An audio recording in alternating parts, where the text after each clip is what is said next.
नमस्कार। I am sure आपने thumbnail देखा होगा। देखिए, ऐसा है कि देश में कई लोग ना खुद को सच्चा पत्रकार बोलते हैं। कई लोग खुद को बहुत ज्यादा देशभक्ति उमड़ रही है, मतलब इतनी उमड़ रही है कि मैं बता नहीं सकता।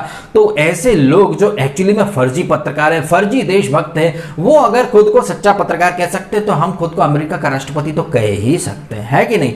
आई एम श्योर जब आप लोग अपने अपने स्कूल में रहे होंगे तो हिंदी का जब क्लास लगता होगा तो कई सारे किस्से, कहानियां, मुहावरे, लोकोक्ति, कहावतें आप लोगों को अक्सर सुनने में आती होंगी। ऐसी ही एक कहावत थी कि नाच न जाने आंगन टेढ़ा। अगर आपको नाच न जाने आंगन टेढ़ा का आपको यहाँ लाइव एक एग्जाम्पल देखना है, जीता जागता उदाहरण देखना है, तो आप दिल्ली की सरकार को देख लो। जो सिविल सोसाइटी के लोग हैं, एक आध समिति उनका कर लिया जाए। जो सेलिब्रिटीज हैं, लेखक हैं, कलाकार हैं, तो खिलाड़ी हैं, उनको एक बार कर लिया जाए।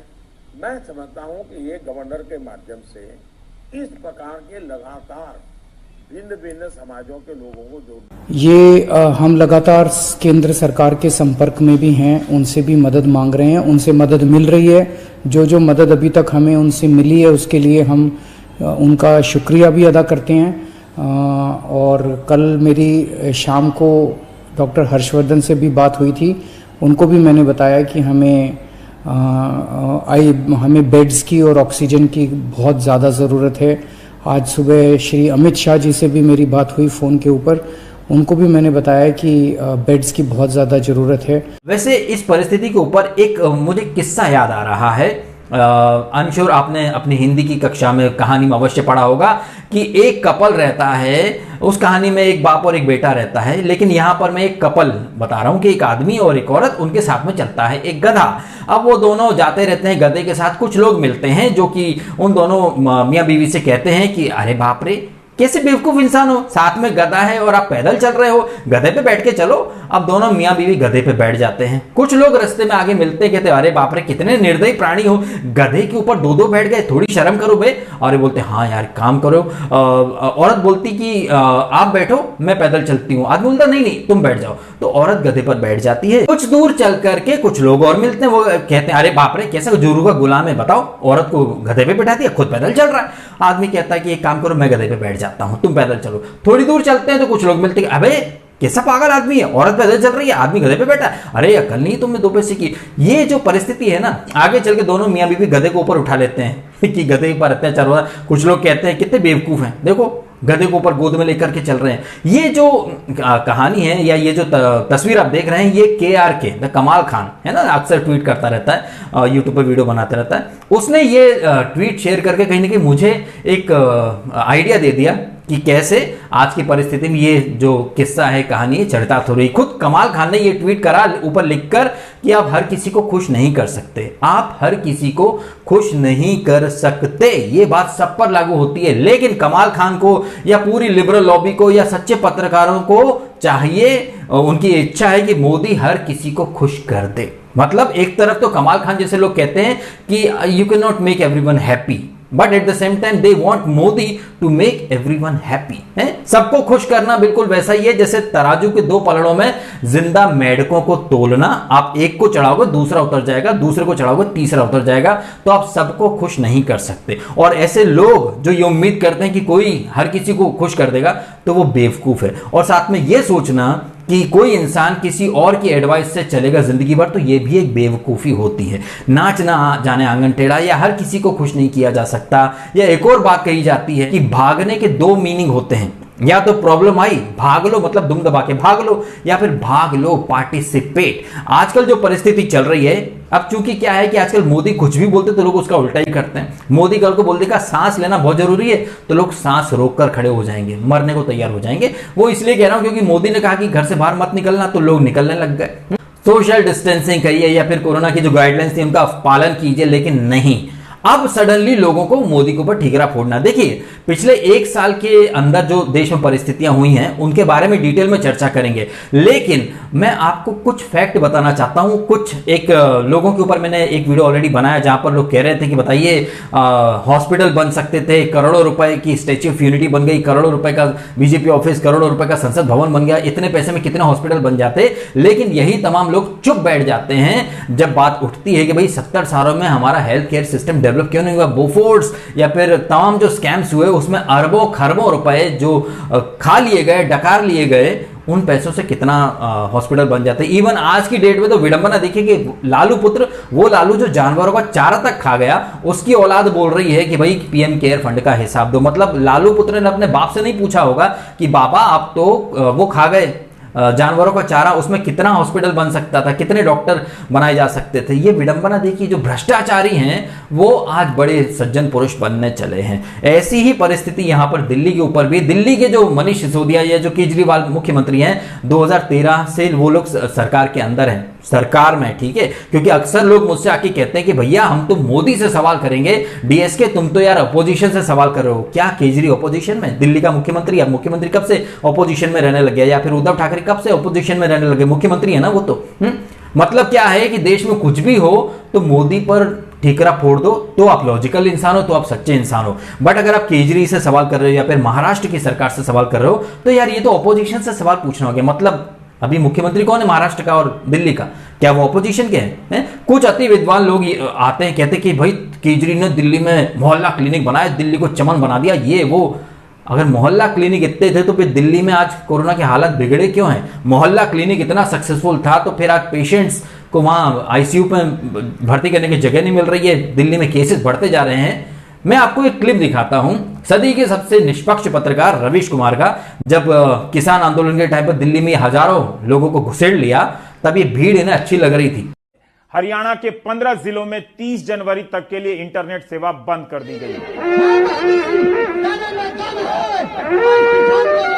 महापंचायत का बिगुल बज चुका है। 28 जनवरी की शाम जब भारतीय किसान यूनियन के नेता नरेश टिकैत ने ऐलान किया कि महापंचायत होगी मुजफ्फरनगर में और गाजीपुर में जन सैलाब उमड़ेगा, तभी समझ आ गया कि 29 जनवरी का दिन सामान्य नहीं होने जा रहा है।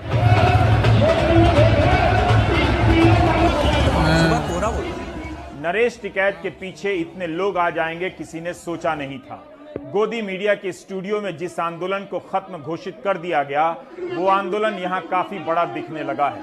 राकेश टिकैत का यह शक्ति प्रदर्शन सिर्फ महापंचायत तक सीमित नहीं है, बल्कि गाजीपुर बॉर्डर पर भी दिख रहा है और हरियाणा के कई इलाकों में भी। क्या आप बता सकते हैं कि इस रैली में आए लोगों ने कोविड के नियमों का पालन किया है? क्या चुनाव के ऑब्जर्वर ने नियमों का पालन ना होने पर शिकायत की है? किसी ने मास्क पहना है? क्या प्रधानमंत्री इन रैलियों में चिंता जाहिर करते हैं कि आपको कोरोना हो गया? तो चुनाव शुरू होते ही हर दल के नेता भीड़ की तस्वीरों को ट्वीट करने लगे और अपनी लोकप्रियता की ताकत दिखाने लगे, जबकि उन्हीं तस्वीरों में मास्क नदारद दिख रहा था। अब तो लोग मजाक करने लगे हैं कि कोरोना को खत्म करना है तो चुनाव करा दो। जहां चुनाव होता है वहां कोरोना का तो कोई डर नजर नहीं आता। देखा कितना मजा आ रहा है ना इनको। दिल्ली में जब किसान जुटे थे, खुद केजरीवाल ने दिल्ली के बॉर्डर खोल दिए थे कि आओ हरियाणा पंजाब के सारे किसान, तब किसी ने नहीं बोला भाई सोशल ये जो गाइडलाइंस है इनकी धज्जियां उड़ रही हैं, सोशल डिस्टेंसिंग की धज्जियां उड़ रही हैं, एसओपी फॉलो नहीं हो रही है, कोरोना फैल जाएगा तो क्या होगा। तब तो चलता है, सब चलता है। शाहीन बाग में जब लोग डटे रहे, बैठे रहे, उन्हें जबरदस्ती हटाएगा तो लोगों का अधिकारों का हनन हो रहा है। जब ये लोग बोला ही करते थे कि अल्लाह के फजल से कोरोना नहीं होगा, तब डिफेंड किया जाता था।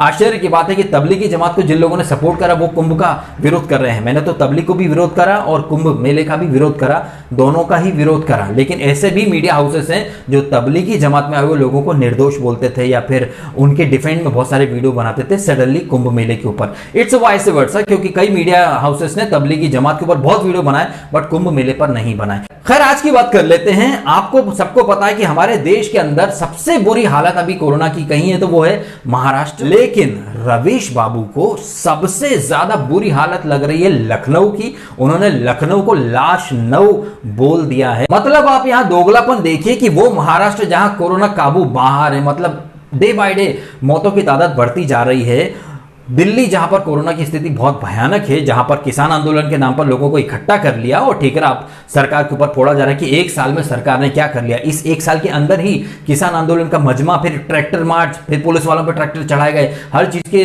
डिफेंड किया इन लोगों ने, और आज कह रहे हैं कि सरकार ने क्या किया। जब सरकार ने लॉकडाउन लगाया था तब यही रवीश बाबू कह रहे थे कि बताइए रातों रात लॉकडाउन लग गया है, मजदूर कहां जाएंगे, बड़ी विडंबना है भाई। अभी केजरीवाल ने सडन लॉकडाउन लगा दिया, आनंद विहार से मजदूर हजारों की तादाद में भीड़ इकट्ठा हो रही है। अरे इस भीड़ से याद आया, मेरे को ट्विटर पे कोई लोग बहुत सारे टैग करते हैं, मुझसे लॉजिकल आंसर्स की डिमांड करते हैं, एक्सपेक्टेशन रखते हैं, लेकिन डीएसके के लॉजिक और फैक्ट ना पोगो देखने वाले या फिर जो पप्पू मूत्र पीने वालों को कभी समझ में नहीं आएंगे। ऐसा ही एक खुद को बहुत बड़ा देशभक्त समझने वाला इंसान मुझसे लॉजिकल रीजनिंग मांग रहा था। जब मैंने उसे बताया कि कल केजरीवाल ने सडन लॉकडाउन कर दिया, तो नहीं केजरीवाल नहीं, मोदी ने किया था। मतलब इनको हर चीज मोदी पर ब्लेम करना है, उसके बाद ये लोग खुद को सच्चा पत्रकार बोलते हैं। तो हम कहां थे? हम रवीश बाबू के ऊपर थे। रवीश बाबू को महाराष्ट्र में, दिल्ली में जो कोरोना आउट ऑफ कंट्रोल है वो नहीं दिखता, लेकिन उत्तर प्रदेश, चूंकि वो बीजेपी स्टेट है ना, वहां उन्हें लखनऊ लाशनऊ दिखता है। ये सबसे बड़ा वाला दोगलापन है या नहीं, आप स्वयं विचार कीजिए। जस्ट बिकॉज कि इन स्टेट में जैसे कि दिल्ली में या फिर महाराष्ट्र में आपकी आइडियोलॉजी की सरकार है और आप खुद को पत्रकार बोलते हैं, जैसे लाखों करोड़ों लोग देखते हैं, वो आपके सामने फैक्ट रखे कि यूपी सबसे वर्स्ट इफेक्टेड स्टेट है, लखनऊ लाशनऊ हो गया है, तो ये दोगलापन, ये झूठ आपको दिखता है या नहीं दिखता है? जस्ट बिकॉज कि आपको बीजेपी से नफरत है तो आप फैक्ट को इग्नोर कर दोगे। आपको उत्तर प्रदेश दिख जाता है, आपको गुजरात दिख जाता है, आपको एमपी दिख जाता है, लेकिन आपको दिल्ली और महाराष्ट्र नहीं दिख रहे हैं। ये घनघोर लेवल की हिपोक्रेसी, ये घनघोर लेवल का प्रोपेगेंडा है। आजकल प्रोपेगेंडा चल रहा है कि ऑक्सीजन नहीं है, ऑक्सीजन नहीं है। एक फोटो वायरल किया जा रहा है, एक लेडी जो बैठी है उसे आज की परिस्थिति, आज का नाम देकर के सोशल मीडिया पे वायरल किया जा रहा है कि ऑक्सीजन नहीं है, ऑक्सीजन नहीं है। ऑक्सीजन की देखिए सीधी सी बात यह है, हमारे देश में हम सबको आदत हो गई है कि हम सरकार के ऊपर डिपेंड हो जाएं। मैं प्राइवेट सेक्टर का इंसान हूं भैया, मेरी फैमिली में रहे हैं सब लोग स्टेट गवर्नमेंट में, ठीक है, स्टेट गवर्नमेंट, सरकारी नौकरी में रहे हैं स्टेट गवर्नमेंट में, और जो मेरे मामा और जो रिश्तेदार हैं वो आर्मी में थे, सब रिटायर हो गए, अब खेती बाड़ी वगैरह करते हैं, ठीक है। तो भैया मैं इकलौता इंसान हूं मेरी फैमिली से जो इस अलग फील्ड में आ गया, हैदराबाद गया जर्नलिज्म का कोर्स करने, कुछ पारिवारिक परिस्थिति की वजह से पूरा सब सपना साकार नहीं हो पाया, कुछ जगह मीडिया हाउसेस में इंटर्नशिप की, पता चला यहाँ क्या खिचड़ियाँ पकती हैं, कैसे चीज़ें पकती हैं। आपके सामने एग्जांपल मैंने रखा ही, लोगों को लखनऊ लाशनऊ दिखता है, लेकिन महाराष्ट्र में काबू बाहर कोरोना किसी को नहीं दिखता है। ऐसे ही पुण्य प्रसून वाजपेयी जो सवाल उठा रहे हैं कि नरेंद्र मोदी स्टेडियम बन गया, स्टैच्यू ऑफ यूनिटी बन गई, बताइए इतने पैसे में कितने वेंटिलेटर बन जाते। भाई रवीश बाबू, पुण्य प्रसून वाजपेयी या फिर ये ध्रुव टट्टी तो खैर अभी पैदा हुआ, अभिषाक दल्ला शर्मा 15-20 सालों से, पुण्य प्रसून वाजपेयी या रवीश बाबू ये तो 25-30 सालों से, इनफैक्ट 35 सालों के आसपास से कवर कर रहे हैं पॉलिटिक्स को। इन्होंने बोफोर्स के स्कैम भी देखे हैं, इन्होंने तमाम तरह के स्कैम्स वगैरह सब देखे हैं, लेकिन मुंह से कभी एक शब्द नहीं निकाला। तब नहीं पूछा गया कि इतने जो हजारों करोड़ों अरबों खरबों रुपए जो घोटालों में खा लिए गए, किसी ने चारा घोटाला, किसी ने कोल घोटाला, किसी ने बोफोर्स घोटाला, किसी ने पनडुब्बी घोटाला, इतना ये जो लाखों करोड़ों अरबों रुपए था, इसमें कितने वेंटिलेटर बन जाते प्रभु, इसमें कितने आईसीयू बन जाते, इसमें कितने हॉस्पिटल बन जाते। इनफैक्ट हमारा हेल्थ केयर सिस्टम किस कदर डेवलप हो चुका होता, लेकिन नहीं, हमें सब आज चाहिए। मतलब जब आग लगेगी तब कुआं खोदा जाएगा, और कुआं खोदेगा कौन? सिर्फ अकेला मोदी। ये जो स्टेट्स के सीएम हैं ये समोसे खाएंगे, ये हज हाउस बनवाएंगे, ये मौलवियों की सैलरी बढ़वा देंगे, हैं? लेकिन ऑक्सीजन के लिए, बेसिक नीड्स के लिए सेंटर की तरफ देखेंगे। जब सब कुछ सेंटर को ही करना है प्रभु, तो आप क्यों चुनाव लड़े थे? आप क्यों बन गए दिल्ली के सुल्तान? हैं? आप सिर्फ वहां सैलरी लेने के लिए बैठे हो। एक विद्वान इंसान आता है मेरे वीडियो के नीचे अक्सर कमेंट करने कि केजरी ने बहुत किया, केजरी ने बहुत किया। तो केजरी ने बहुत कब किया? वो अपने वीडियो, आजकल तो यूट्यूब पर भी उसकी एडवर्टाइज बहुत आती है, अक्सर एडवर्टाइज में आ जाते हैं कि दिल्ली में कोई कमी नहीं जी, दिल्ली में बेड्स बहुत हैं, हॉस्पिटल्स बहुत है, कोई कमी नहीं है जी। नाउ सडनली एक पैनिक क्रिएट करने के लिए, लोगों को डराने के लिए, दिल्ली में 4 घंटों की ऑक्सीजन बची है जी, हाँ जी, दिल्ली में बस मतलब सिचुएशन बद से बदतर है जी, मजदूरों आप अपने अपने घर निकल जाओ जी, 7 दिन का लॉकडाउन लगाना है जी, दिल्ली की हालत बहुत खराब है जी। तब तो फ्री में सबको लाइट पानी सब फ्री में बांट दिया है, रेवड़ियों की तरह सब बांट दिया। फिर देख रहे हो सेंटर की तरफ कि सेंटर हेल्प कर दे, नाच न जाने आंगन टेढ़ा बेस्ट एग्जांपल। इस परिस्थिति में भाग लो या फिर भाग लो, पार्टिसिपेट करो या फिर भग जाओ, देख करके फटके 4 हो जाए। ऐसी परिस्थिति में जहां केजरीवाल या फिर महाराष्ट्र सरकार सिर्फ क्रिपिंग कर रही है, रो रही है कि सेंटर कुछ कर दो, उधर वहां 100 करोड़ वसूली चल रही है, अब तो सुबह 7 से 11 बजे तक ही मार्केट खुला रहेगा। मतलब आप देख लीजिए कि वो कोरोना वायरस महाराष्ट्र में सुबह 11 बजे के बाद निकलेगा, तब तक वो घर के अंदर रहेगा। और दुकानों पर जो 7 से 11 के बीच में जो भीड़ बढ़ेगी, उससे क्या होगा? उससे कोरोना नहीं फैलेगा क्या? हर चीज के लिए सेंटर पर डिपेंड हो जाना। ऐसे में योगी आदित्यनाथ की जो सरकार है उत्तर प्रदेश में, यूपी की बीजेपी सरकार बाकियों की तरह क्रिबिंग नहीं कर रही। आप कहेंगे कि भाई वो तो बीजेपी सरकार, वहां तो सब मिल ही जाएगा, लेकिन वहां के जो सीएम है उन्होंने एक एफर्ट तो किया, इनिशिएटिव तो लिया कि भैया हम ऑक्सीजन के लिए कब तक दूसरों को देखेंगे, चलो यार अपने जो स्टेट में जो रिसोर्सेस हैं, मैन पावर है, सबका इस्तेमाल करो, ऑक्सीजन प्लांट डेवलप करो, क्यों हम दूसरों का मुंह देखें। रातों रात कल यूपी से सप्लाई किया गया ऑक्सीजन दिल्ली में 2013 से केजरीवाल ने करा क्या उसने 6-7 सालों के अंदर? सिर्फ समोसे खाया, एडवर्टाइज के ऊपर 400-500 करोड़ रुपए फूंक दिए, हज हाउस के नाम पर पैसे फूंक दिए। वहां नहीं पूछा गया कि इतने वेंटिलेटर बन जाते इतने पैसे में। वहां ध्रुव राठी कोई फैक्ट चेक नहीं करेगा। जितने भी फैक्ट चेक करने वाले लोग हैं, इनका पैटर्न देखिए। अगर केजरीवाल पर कोई आरोप लगेगा तो तमाम फैक्ट चेकर बोल देंगे ये तो फेक है जी, सब फेक है, वो ताहिर हुसैन का आपसे कोई लिंक नहीं जी, सब फेक है। बट अगर बीजेपी का कोई मिनिस्टर कुछ गाली भी देगा तो फैक्ट चेक कर लिया जी, एकदम सही है, एकदम परफेक्ट है। केजरीवाल कुछ ब्लंडर भी करेगा तो उसको हमने फैक्ट चेक कर लिया जी, वो तो मास्टर स्ट्रोक है। अगर यूपी सरकार की कुछ कामों की तारीफ होती है, अरे वो तो फेक न्यूज है जी, क्या वो फैक्ट चेक कर लिया हमने।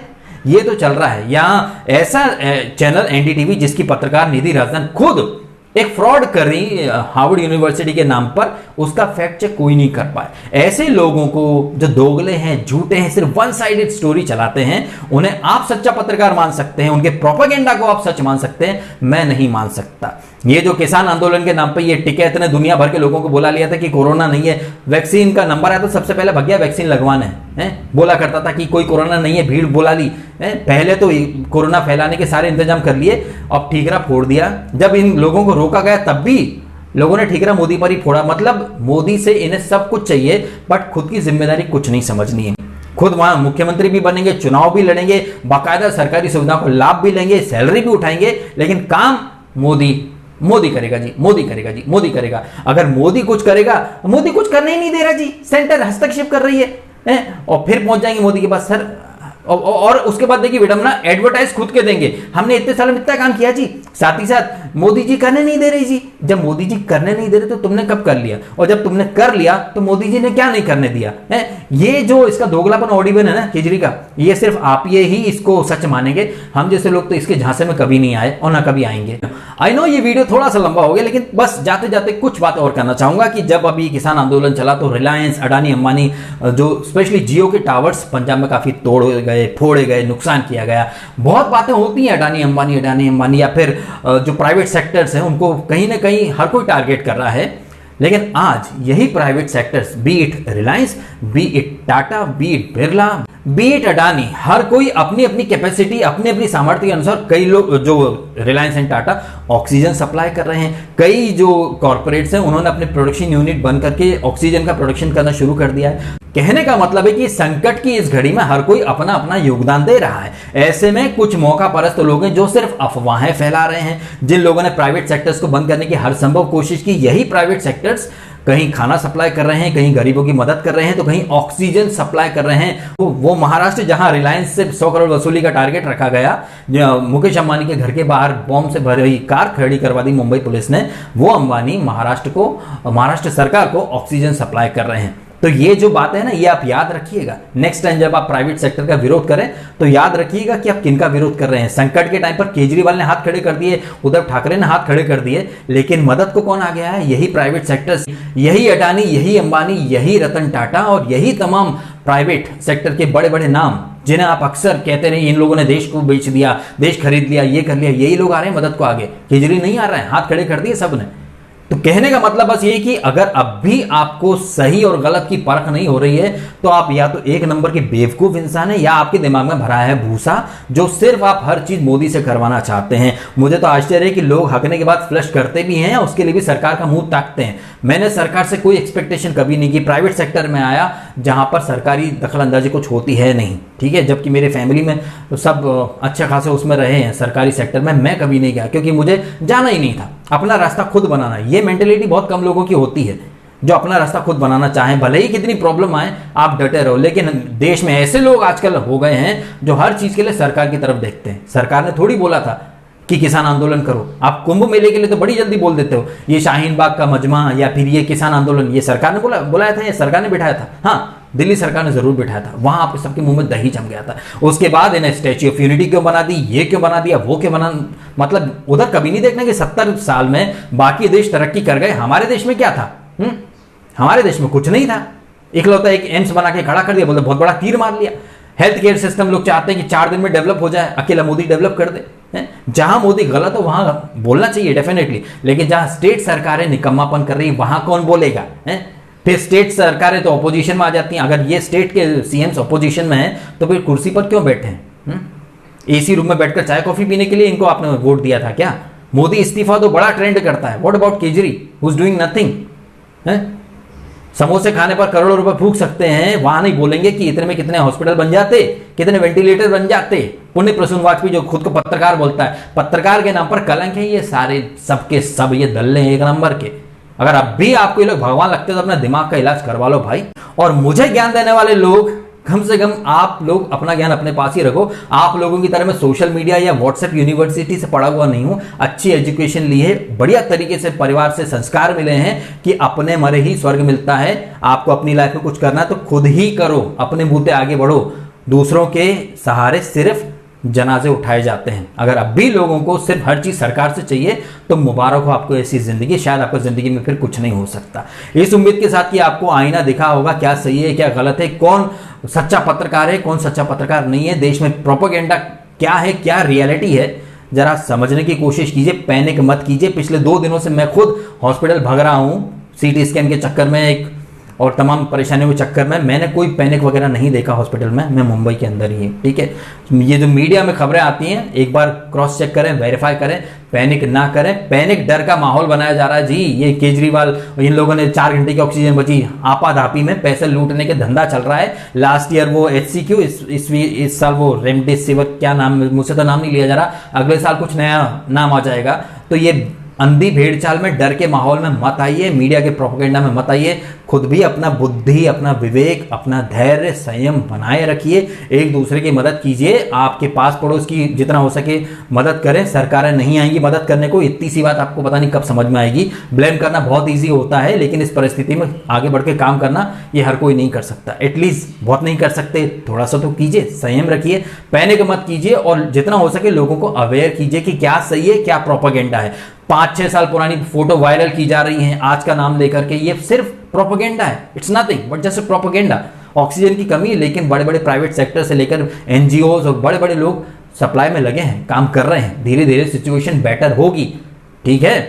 इस उम्मीद के साथ कि आपको थोड़ा सा कहीं ना कहीं यहाँ पे सच्चाई का एक अंश दिखा होगा। अगर अच्छा लगा है वीडियो तो शेयर करना सभी मित्रों के साथ, और इन दोगले लोगों की जो हकीकत है वो लोगों तक दिखाइए, शेयर कीजिए और सब्सक्राइब कीजिए DSK टॉक्स। अगर आपने नहीं किया तो आपने समय निकालकर ये वीडियो देखा, आपका बहुत बहुत धन्यवाद है जी। Thank you.